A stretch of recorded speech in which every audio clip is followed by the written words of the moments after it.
Julian's breath, hot and jagged, ghosted over Nadia's ear, a stark contrast to the indifferent chill of the Charlotte night. Below the penthouse, the city was a blurred tapestry of gold and amber, millions of lives moving in silence, oblivious to the seismic shift occurring on this private rooftop. His voice, a low, dangerous rumble, vibrated through her very marrow, a tremor that started in her spine and spread like a wildfire she no longer wanted to extinguish. "I've been patient long enough, Nadia," he whispered, the words heavy with 4 years of suppressed longing. "And tonight I'm done holding back. Welcome to Danito Stories. If you're returning, thank you. If you're new, you were meant to find us. Subscribe. Don't skip. Don't rush. The magic is waiting for you. Now let's begin." To understand why that moment on the roof felt like the world ending and beginning all at once, you have to go back to the garage. It was a humid Saturday in North Carolina 4 years ago. I was under the hood of my vintage truck, hands slick with grease, the soulful grit of old R&B masking the sound of the world outside. I wasn't expecting company, especially not Marcus. My brother was the spark of the family, magnetic, loud, and perpetually chasing the next high. I was the substance, the quiet contractor who built empires out of brick and mortar while he built them out of charm and thin air. I heard his car first, that obnoxious exhaust he refused to fix, and then a laugh. Not his. Hers. It was a sound like wind chimes in a storm, light, musical, and hauntingly real. When I wiped my hands and stepped out of the shadows of the garage, the air in my lungs simply vanished. Marcus was grinning, chest out like he'd just won a trophy he couldn't wait to flaunt. And then she stepped around the corner. Nadia. She wore a simple yellow sundress that seemed to capture every stray beam of the afternoon sun. Her natural curls were full and voluminous, a halo of dark silk framing a face that redefined beauty for me in a single heartbeat. But it was her eyes, hazel, steady, and shimmering with an unguarded warmth, that locked onto mine. "Nadia, meet my brother Julian," Marcus said, his hand possessively claiming the small of her back. In that second, something inside me broke and reset. I felt a pull so violent it terrified me. But I was a man of discipline. I looked at my brother's hand on her waist and I killed the feeling. I buried it so deep I almost convinced myself it was never there. I shook her hand, firm, professional, cold. "Nice to meet you," I lied. For the next 4 years, that lie became my religion. I built a wall between us that was thicker than any skyscraper foundation I'd ever poured. I was polite but distant. I was the brother who always had a meeting to get to when she stayed too long. I was the man who never looked her in the eye for more than 2 seconds, because I knew if I did, she'd see the truth, that I was starving for a woman who belonged to my brother. As the months bled into years, the spark in Marcus began to look more like a forest fire that scorched everything it touched. I watched from the sidelines, my jaw tight, as he treated Nadia like an accessory rather than a soul. He'd check his phone while she told him about her grueling shifts as a pediatric nurse. He'd dismiss her ideas in front of our mother. He'd leave her alone at parties to chase the next big lead, leaving her standing in the corner, looking radiant and utterly alone. The first time we were truly alone was 6 months in. Marcus had run out for drinks, leaving us in my kitchen. I was focused on the dishes, my back a rigid barrier. "Why don't you like me, Julian?" The question was so quiet, so honest, it made me drop the plate I was holding. I turned, and there she was, sitting at my counter, those hazel eyes searching mine. "I like you fine, Nadia," I said, my voice like gravel. "You never stay in the room with me," she countered, her voice dropping. I just wanted to know if I'd done something wrong. I looked at her, really looked at her, and the urge to reach across the marble and pull her to me was a physical ache. "You've done nothing wrong," I said. "That's the problem." She didn't ask what I meant. She just nodded slowly, a small, sad smile touching her lips. From that night on, the air between us changed. It wasn't just silence anymore, it was a conversation of glances and shared breaths. I noticed the way she started wearing burgundy, my favorite color, to family dinners. I noticed the way her gaze would linger on me when Marcus was being particularly dismissive. We were 2 people screaming at each other without making a sound. The tension reached a fever pitch on a Friday night in February. A storm was lashing against the windows of my penthouse, the wind howling like the frustration in my chest. Marcus was out networking, which usually meant expensive whiskey and other women. A knock at the door shattered my focus. I opened it to find Nadia, soaked to the bone, her burgundy-wrapped top clinging to her skin, her hazel eyes rimmed with red. She didn't cry, she was too strong for that, but she looked like she was holding her soul together with frayed string. "He forgot," she whispered, her voice trembling. "It's our anniversary and he didn't even come home." I didn't think. I reached out, my hand trembling as I brushed a wet curl from her forehead. The touch was electric, a spark jumping between us that had been building for years. I pulled her inside, the scent of rain and her floral perfume filling my senses.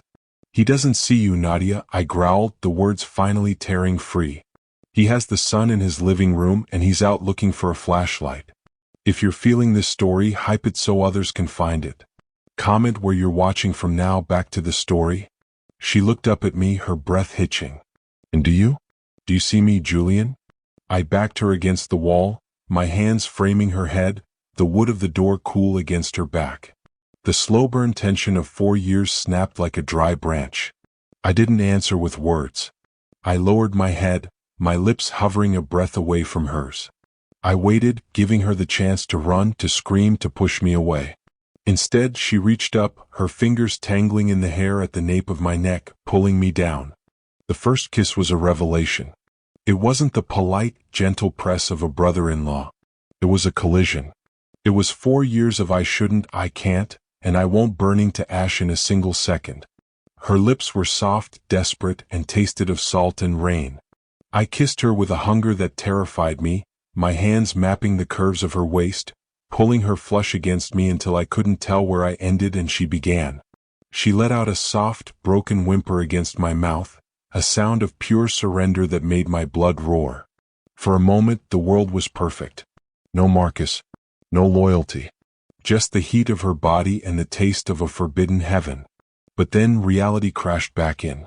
She pulled away, her chest heaving, her eyes wide with shock and guilt. "I can't," she whispered, her voice breaking. "He's your brother, Julian. I'm his." She turned and fled into the storm, leaving me standing in the hallway, the ghost of her taste on my lips and a hole in my heart where my conscience used to be. 3 months passed. 3 months of hell. I threw myself into my work, building skyscrapers and bridges, trying to construct something that would make me forget the feeling of her in my arms. Marcus and Nadia stayed together, but the light in her eyes was gone. She was a ghost in my brother's house, and I was the man who had haunted her. I stayed away from family dinners. I stopped taking Marcus's calls. But I couldn't stop the dreams. Every night, I felt the silk of her hair and the desperate press of her lips. I was a billionaire with everything the world could offer, and I was dying for a woman I had no right to touch. Which brings us back to tonight. The rooftop. The gala was supposed to be a celebration of my latest project, but all I could see was her. She was wearing that burgundy dress again, the one that draped over her curves like a prayer. She stood across the room looking at the city, her shoulders slumped with a weight no woman should have to carry. I saw Marcus walk up to her, lean in, and whisper something that made her flinch. He laughed, patted her arm like she was a pet, and walked away to talk to a group of models. That was it. My control, my patience, my substance, it all evaporated. I walked across that floor like a man on a mission. I didn't care who saw. I grabbed her hand, my fingers interlocking with hers, and led her out to the private rooftop. The door clicked shut behind us, cutting off the noise of the party. "Julian, what are you doing?" She gasped, her hazel eyes wide and glistening in the moonlight. I didn't say a word. I backed her up until her heels hit the edge of the terrace. I stepped into her space, my body a wall of heat and resolve. I lowered my face to hers, my lips brushing her ear, the scent of her skin making my head spin.